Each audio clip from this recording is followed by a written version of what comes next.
Welcome in everyone, this is Sean with MTG808 Jr. and today we're going to take a look at a mono black aggro deck with some new additions from the recently released Dominaria set. Before we jump into that though, just want to make sure that everyone knows about our upcoming Youth Championship Scholarship Tournament. It's going to be in about a week and a half, Saturday, May 12th at Dirtle Zone in IAEA. $5 to enter. We'll be giving away $750 in scholarship prizes. That'd be $500 to first and $250 to second. So, you know, if you're a youth player here on Oahu, you should definitely check it out. And it's going to be only our second tournament with Dominaria legal. So the deck today might not be the best draft of a deck, but, you know, you want to use the time leading up to a tournament, trying out new things, seeing which cards are worth playing, and really hammering out your deck so that when the big tournament, the big day comes around, you're able to kind of seize the day and, you know, walk away with that $500 scholarship prize. So we will have a link to this in the description if you want to take a look at the text version of the deck. We have it here, but we're gonna hop on over here to Magic Online. So this is our deck. It's very, very closely based off of Kyle's first place deck.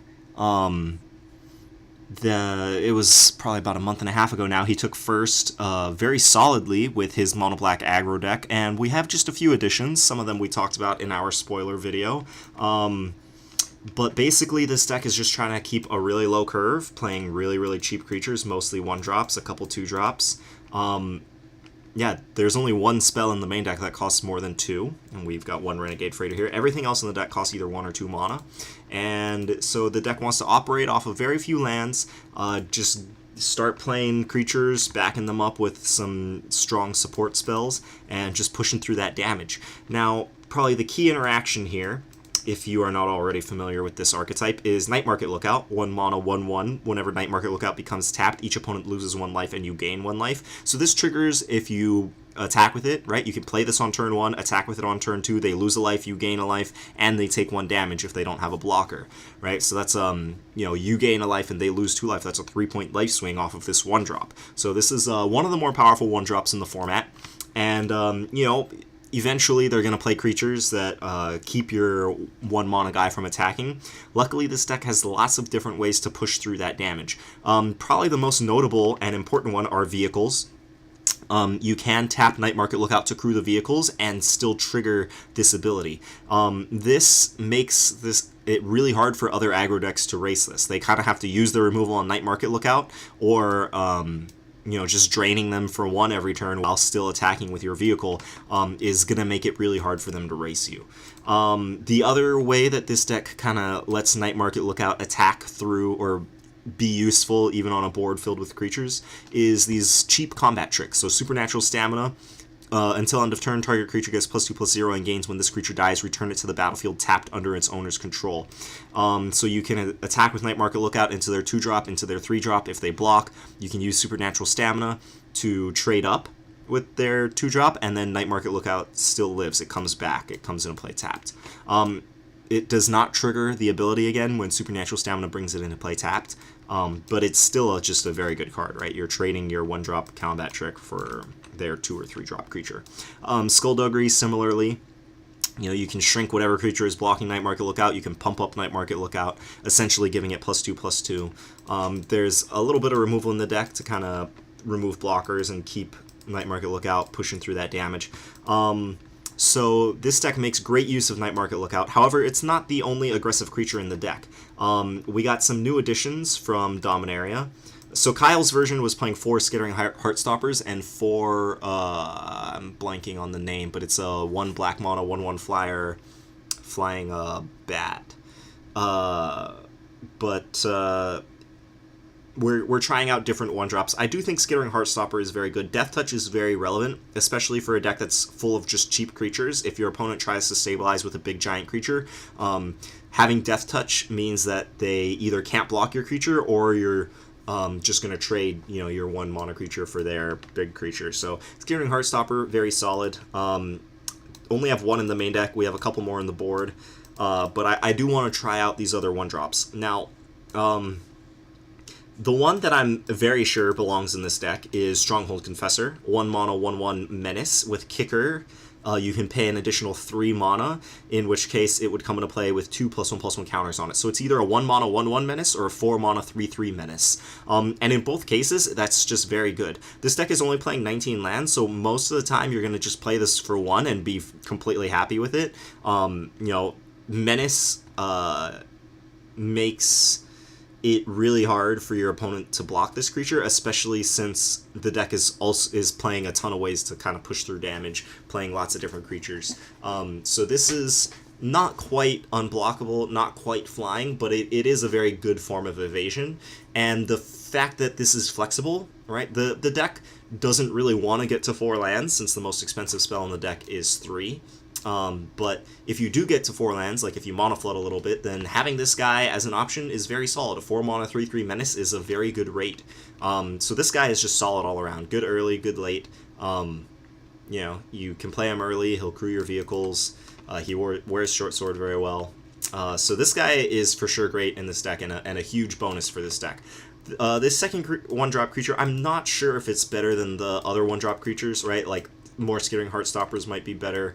That bat, I don't remember that name. No, this is not it. Where is it?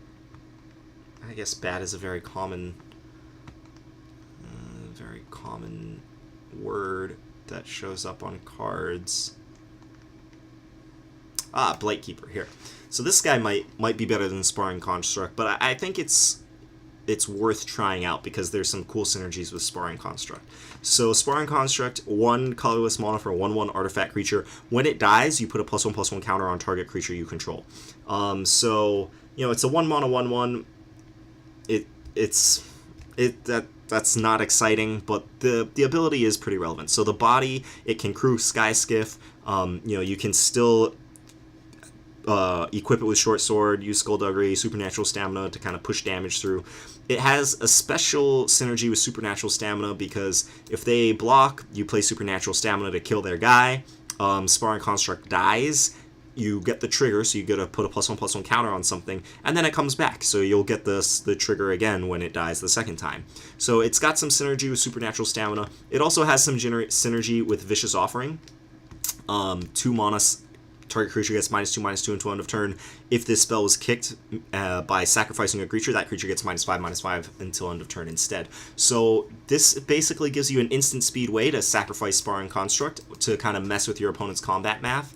In the middle of combat, right, you can play Sparring Construct, crew your Skyskiff, attack them. You know, if they block with their 3/3 flyer, then you can Vicious Offering their other creature and then put the counter on Skyskiff, making it a 3/4 flyer. Right, so you get a lot of flexibility with this card. So while it might not be the most powerful card at pushing damage through, it does provide the deck with a fair amount of flexibility. So I think it's worth trying out. I'm definitely open to cutting this card. I have not played with this deck yet, but this is just my first draft of the deck post Dominaria. So moving up the curve, Skyskiff needs no explanation. 2 mana 2/3 flyer, crew 1, just a really great rate. Aether Poisoner. Aether Poisoner also has pretty good synergy with Supernatural Stamina, right? When it comes into play, you make 2 energy. When it attacks, you can spend 2 energy to make a 1/1 servo.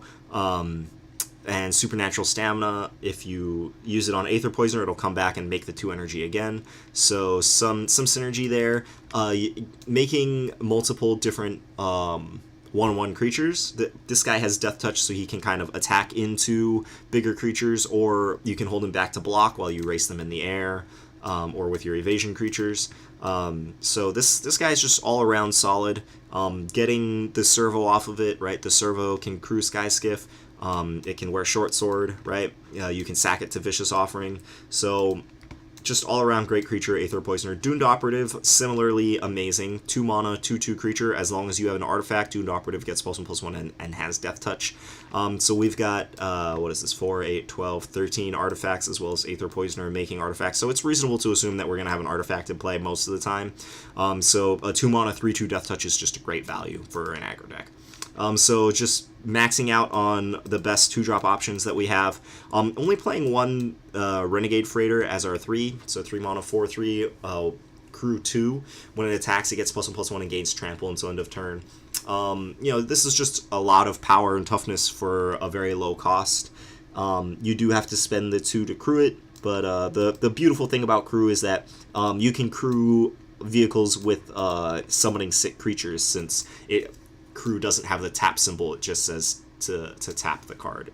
It's only the tap symbol that means that you can't use that ability when it has summoning sickness. So we got a good array of vehicles here. We've already talked about all the spells. I do want to mention Short Sword, right? The functional Hone Khopesh reprint. You could play Hone Khopesh in this slot. It'd be exactly the same thing. So I'm not sure if this deck wants 4. The deck already has a lot of non-creature spells, right? We're only playing 21 creatures here, and you can't really count vehicles as creatures, because if you don't have another creature, then this is effectively nothing at all. So, the deck might be a little bit creature light. And I think Short Sword would be the first card to shave if we did want to get a couple more creatures in. But just having the repeatable value of Short Sword to just kind of help your creatures win in combat over the course of a longer game, or just get in extra damage. The versatility on this card is undeniably good. So I think there should be 4 in this deck. Kyle was not playing 4. He was not playing any in his winning list, but I think it is a mistake not to consider this card for aggro decks. As I said, it is possible that you might not want the full 4, because there are a lot of non-creature spells in the deck, but I think it should at least be on the table. Alright, moving over to the sideboard.